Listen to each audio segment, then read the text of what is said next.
बड़ी खबर हरिद्वार में कांग्रेस प्रत्याशी वीरेंद्र रावत भरेंगे पर्चा। नामांकन से पहले वीरेंद्र रावत ने गंगा पूजन किया। नॉमिनेशन से पहले ऋषिकुल से करेंगे पैदल यात्रा। पूर्व सीएम हरीश रावत समेत तमाम दिग्गज रहेंगे मौजूद। कांग्रेस ने वीरेंद्र को हरिद्वार से प्रत्याशी बनाया है। पूर्व सीएम हरीश रावत के बेटे हैं वीरेंद्र रावत। तो नामांकन से पहले वीरेंद्र रावत ने पूजा अर्चना की। नॉमिनेशन से पहले ऋषिकुल से यात्रा। पूर्व सीएम हरीश रावत समेत तमाम दिग्गज रहेंगे मौजूद। तो कांग्रेस ने वीरेंद्र रावत को हरिद्वार से प्रत्याशी बनाया है। पूर्व सीएम हरीश रावत के बेटे हैं वीरेंद्र रावत। तो बड़ी खबर आपको बता रहे हैं, हरिद्वार से कांग्रेस प्रत्याशी वीरेंद्र रावत पर्चा दाखिल करेंगे, नॉमिनेशन फाइल करेंगे। नामांकन से पहले पूजा अर्चना की गई। नॉमिनेशन से पहले ऋषिकुल से पैदल यात्रा। पूर्व सीएम हरीश रावत समेत तमाम दिग्गज रहेंगे मौजूद। तो कांग्रेस ने वीरेंद्र रावत को हरिद्वार से प्रत्याशी बनाया है, जो कि पूर्व सीएम हरीश रावत के बेटे हैं। तो बड़ी खबर आपको बता रहे हैं। हालांकि इससे पहले बीजेपी प्रत्याशी ने अपना नामांकन दाखिल किया।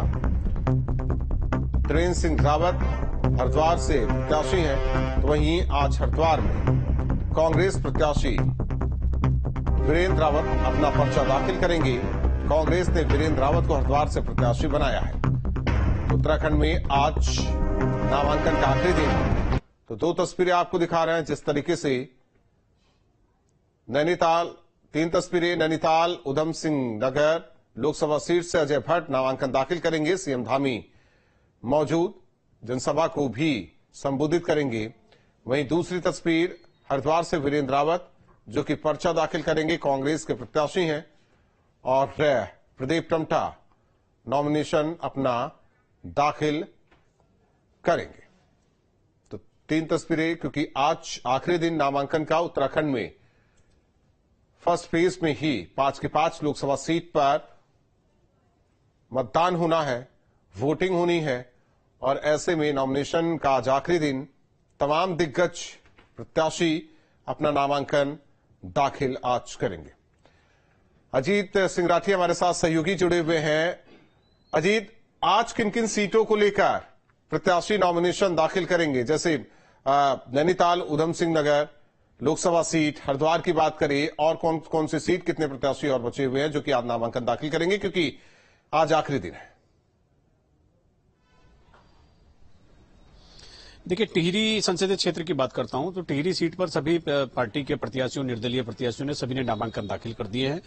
तो टिहरी में आज कोई नामांकन नहीं आया। पौड़ी में कल भारतीय जनता पार्टी के प्रत्याशी अनिल बलूनी और एक आध निर्दलीय, उन्होंने नामांकन दाखिल किए थे। और आज कांग्रेस के गणेश गोदियाल ने पौड़ी में नामांकन दाखिल किया, अपने पूरे जुलूस के साथ शक्ति प्रदर्शन किया और नामांकन दाखिल कर दिया। पूरी प्रक्रिया उनकी पूरी हो गई है। इसके अलावा अब हरिद्वार में आते हैं तो हरिद्वार में कांग्रेस के वीरेंद्र रावत ने आज अपना पर्चा दाखिल किया है और वहां पर हरीश रावत समेत तमाम बड़े दिग्गज नेता मौजूद रहे। नैनीताल से आज भारतीय जनता पार्टी के अजय भट्ट और कांग्रेस के प्रकाश जोशी, दोनों ने उधम सिंह नगर डिस्ट्रिक्ट हेडक्वार्टर पर जिला मजिस्ट्रेट के यानी जो रिटर्निंग ऑफिसर होता है वहां पर जाकर नामांकन दाखिल किया। और प्रदीप टमटा जो अल्मोड़ा में है तो उन्होंने भी आज कांग्रेस के प्रत्याशी के तौर पर नामांकन दाखिल किया है। तो आज जितने भी नामांकन होने हैं, चूंकि आज अंतिम तिथि है तो नामांकन प्रक्रिया आज खत्म हो जाएगी। और तकरीबन जितने भी जो मुख्य दल हैं, जैसे आज इनके बहुजन समाज पार्टी के प्रत्याशी ने भी हरिद्वार में आज लोकसभा क्षेत्र से एक पर्चा दाखिल किया है। तो बसपा का हरिद्वार भी हो गया है और नैनीताल भी हो गया है। ऊपर जो मुख्य दल हैं, भारतीय जनता पार्टी, कांग्रेस, और इसके अलावा दोनों निचले नैनीताल और हरिद्वार वाली सीटों पर बहुजन समाज पार्टी, कुछ निर्दलीय हैं, यूकेडी है। तो ये सारे सब आज पूरे नामांकन प्रक्रिया हो गई है और जितने भी दल हैं या निर्दलीय लोग हैं, सभी ने अपनी नामांकन प्रक्रिया पूरी कर दी है। कल इन नामांकन पत्रों की वैधता की जांच होगी, स्क्रूटनी होगी और उसके बाद 30 तारीख को इनको वापसी लेने की 1 दिन की मोहलत होगी। अगर कोई अपना नाम वापस लेना चाहता है तो वो उस दिन वापस ले सकता है। तो आज नामांकन दाखिल करने की सभी प्रत्याशियों की प्रक्रिया तकरीबन पूरी हो चुकी है। जी, जाहिर तौर पर तकरीबन पूरी हो चुकी है, लेकिन अब कवायद वोटर्स के बीच, हालांकि लगातार तो कोशिश हो रही है एक तरीके से कहे कि एक चरण जो कि नॉमिनेशन का होता है वो आज खत्म। तो ऐसे में आगे क्या, यानी कि 19 जुलाई से पहले क्या कुछ देखने को मिलेगा? क्योंकि अगर बात करें नॉमिनेशन को ही लेकर जो तस्वीर सामने आई, बीजेपी की तरफ से तमाम दिग्गज सामने आए, लेकिन कांग्रेस प्रत्याशियों की बात करें तो जो साथ रहा, तो ऐसे में इन तस्वीरों को जनता और वोटर्स भी देखती है। तो क्या कहा जाए कि बीजेपी आगे?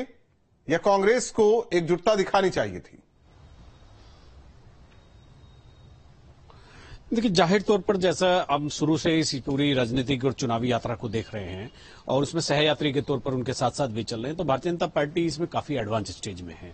वो प्रत्याशी घोषित करने की बात हो समय से या प्रत्याशियों के चयन की बात हो, तो भारतीय जनता पार्टी ने अपने बड़े तमाम दिग्गज नेताओं को पार्टी ने चुनाव मैदान में उतार दिया है। अब जैसे टिहरी से चौथी बार लोकसभा का चुनाव लड़ने जा रही है राजघराने से माला राज्य लक्ष्मी शाह, और इसके अलावा हरिद्वार से पूर्व मुख्यमंत्री त्रिवेंद्र सिंह रावत हैं।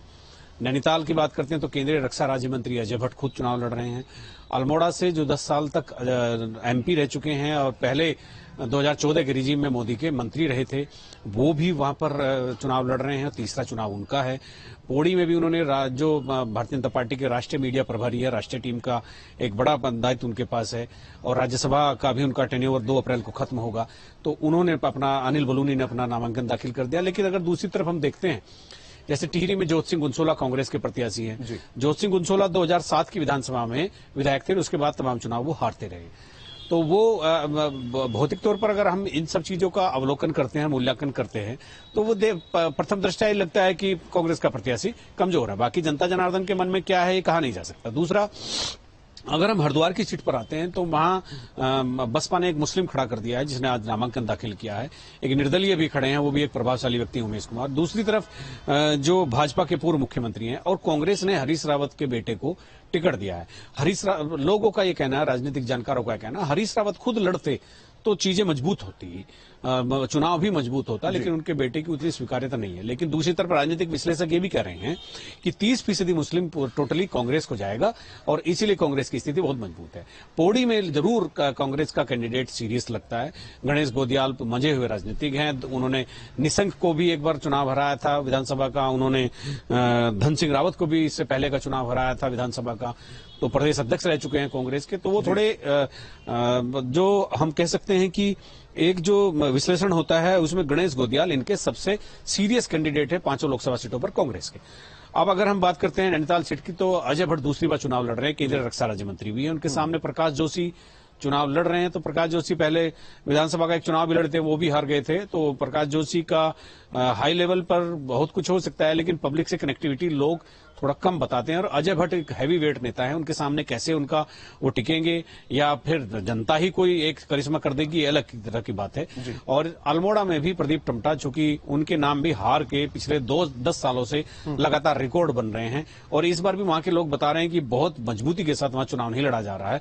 तो अजय भट्ट ऐसे भी लगता है कि अजय भट्ट की जो राह है वो थोड़ी सी आसान हो रही है। धन्यवाद इस जानकारी और बातचीत के लिए आपका। तो जाहिर तौर पर जिस तरीके से आज